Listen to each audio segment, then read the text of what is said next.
السلام علیکم ویورز، کیا حال ہیں؟ ٹھیک ہیں؟ خیریت سے ہیں؟ آج کا ہمارا جو ولاگ ہے وہ اسپیشل ہے. وہ اس لیے اسپیشل ہے کہ آج میری سالگرہ ہے، 4 مارچ کا دن ہے. تو آج ہم پھر اپنے ناظرین سے ایک ڈیفرنٹ قسم کا مطلب کہ اپنے اوپر مطلب یہ سمجھیں کہ ولاگ کر رہے ہیں. تو رانا صاحب ہمیشہ کی طرح، ہر سال کی طرح 4 مارچ کے دن میرے ساتھ موجود ہیں. ان کی محبت ہے، شفقت ہے، سارے دوستوں کی ہے، لیکن یہ بھی خصوصی کرتے ہیں. اور وہ بھی دوست جو مطلب کہ اپنے مختلف طریقوں سے میسیج بھیج رہے ہیں سوشل میڈیا کے تھرو، واٹس ایپ یا کالز وغیرہ کے تھرو، ان کا بھی بہت بہت شکریہ ہے. تو سب سے پہلے تو ہم رانا صاحب سے ان کے ویوز لیتے ہیں، تو وہ کیا کہنا چاہ رہے ہیں. تو ان کی باتیں بھی سنیں گے اور ان کے سوال جواب بھی انشاءاللہ دیں گے، کیونکہ پچھلے سال بھی ولاگ میں ان کے کچھ سوال جواب تھے جن کے ہم نے آپ کو جواب دیے تھے. تو رانا صاحب آئیں، آپ کی باری ہے، پھر ہم آگے شروع ہو گئے. جی السلام علیکم. سب سے پہلے آپ کو سالگرہ مبارک. شکریہ. اللہ آپ کو لمبی زندگی دے، اللہ آپ کو ہمیشہ خوش رکھے. باقی آپ بتا رہے ہیں جو کچھ ہے، آگے آپ بھی خود ہی بتائیں. السلام علیکم ناظرین. آج کے دن کے حوالے سے میں بس چند ایک باتیں رکھوں گا آپ کے سامنے جو میں نے اپنی زندگی کے اندر دیکھی ہیں اور جن پہ عمل کیا ہے. سب سے پہلے تو بہت سارے دوست جانتے ہیں کہ اللہ اور نبی کریم صلی اللہ علیہ وسلم تو ہمارا سارا کچھ ہیں، لیکن میری زندگی کے اندر جو میرے آئیڈیل اور میرے ہیرو ہیں وہ حضرت علی علیہ السلام ہیں، جن سے میں بہت زیادہ محبت کرتا ہوں. اور ان کی کچھ نصیحتیں ہیں جن پر مطلب کہ اس زندگی کو عمل میں گزارا ہے تو اللہ نے ہمیشہ کامیابیاں دی ہیں. تو وہ چیزیں میں آج کے دن آپ کے سامنے رکھنا چاہتا ہوں کہ انسان کی کامیابی کے اور اچھی زندگی گزارنے کے کیا راز ہوتے ہیں. سب سے پہلے تو اپنے اندر انسان کو ادب پیدا کرنا چاہیے، کیونکہ با ادب با نصیب ہے. اس کے بعد تعلقات جس کے ساتھ بن جائیں ان کو نبھانا چاہیے، کیونکہ تعلقات خوشیاں تو مانگتے ہیں، سکون تو مانگتے ہیں، لیکن ان کے ساتھ قربانیاں بھی ہوتی ہیں. اور ہمیشہ حق کے راہ اور سچ کی راہ میں تکالیف ہوتی ہیں. سچ اور حق کی راہ آسان نہیں ہوتی ہے. تو کوشش کریں تعلقات جن کے ساتھ بنے ان کے ساتھ نبھائیں، کیونکہ ایک شعر ہے، وفاداری بشرط استواری اصل ایمان ہے، مرے جو بت خانے میں تو گاڑو کعبے میں برہمن کو. تو ان چیزوں سے انسان کو سمجھنا چاہیے. تو دوسری بات یہ ہے کہ ہمارے شہر ہے مٹھن کوٹ، شہر فرید ہے، تو فرید رحمۃ اللہ علیہ کے نام سے ہے. تو ان کا بھی ایک کلام ہے کہ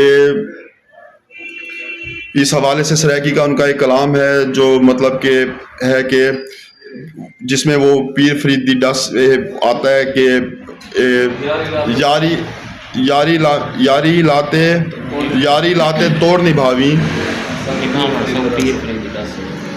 یاری لاویں توڑ نبھاویں تے ساگو پیر فرید دی ڈاسے.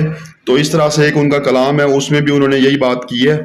تو وہ بھی کیونکہ ہمارا ولاگ ہو اور خواجہ غلام فرید رحمۃ اللہ علیہ کا ذکر نہ ہو تو اور ان سے محبت کا اظہار نہ ہو تو ہمارا ولاگ مکمل ہی نہیں ہوتا، کیونکہ ہمارے مٹھن کوٹ، ہمارے شہر فرید کی جو اصل پہچان ہے وہ ہے.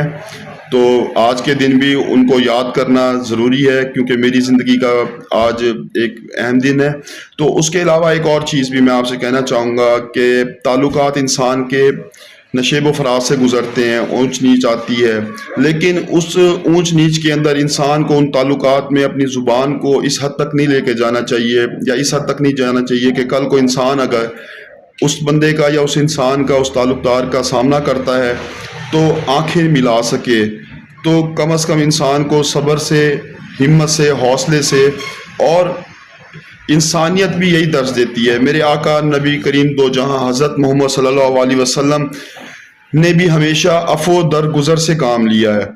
کہ ایک آپ بچپن سے ہم ان کی ایک حدیث اور سنت ہے جس کا مفہوم ہے کہ ایک بوڑھی عورت ان پہ گرد گرایا کرتی تھی، وہ ہم بچپن سے ہی مطلب کہ اس کو پڑھتے اور سنتے آئے ہیں.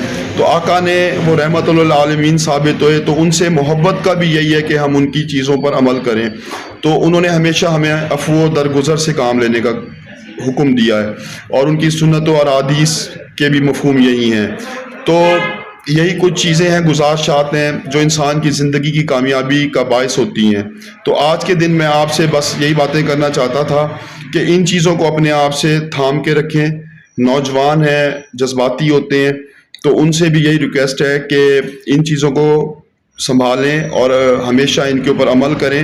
تو اللہ پاک وقتی طور پہ تو انسان کو دکھاتا ہے کہ اس کو تکلیف نظر آ رہی ہے، لیکن انسان کے لیے مستقل بنیادوں پہ اللہ پاک کی طرف سے بہت زیادہ مطلب کہ رحمتیں اور اللہ پاک کی حفاظت انسان کے لیے شامل ہو جاتی ہے. تو اس لیے آپ لوگوں سے یہی بات کرنی تھی. بہت بہت شکریہ جو دوست مجھے وش کر رہے ہیں، دعائیں بھیج رہے ہیں، اور جو مطلب کہ میرے لیے بہت زیادہ محبتوں کا اظہار کر رہے ہیں. آپ سب کی محبتیں ہیں جس پہ میں قائم و دائم ہوں، آپ کی دعائیں ہیں.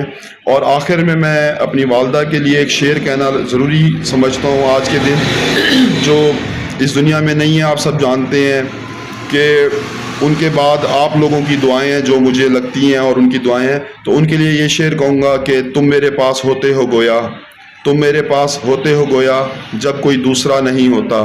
بہت بہت شکریہ. آپ سب دوستوں کو بہت بہت سلام. امید کرتے ہیں کہ ہماری باتیں پازیٹیو لگی ہوں گی، اور اگر کسی کو کوئی بات سمجھ نہیں آئی یا بری لگی ہے تو ہمیں معاف کر دے گا. بہت بہت شکریہ سب کو. بہت بہت سلام. Thank you. آپ سے کچھ ہی دیر بعد وزیر اعظم کو غالب آرڈر دیا جائے گا. Happy birthday to you Zubair بھائی، ہیپی برتھ ڈے. بناتے رہے زبیر بھائی کو کھلانا بھی ہے.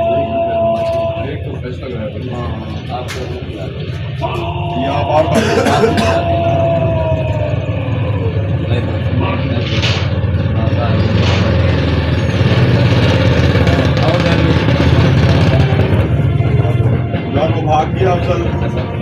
افضل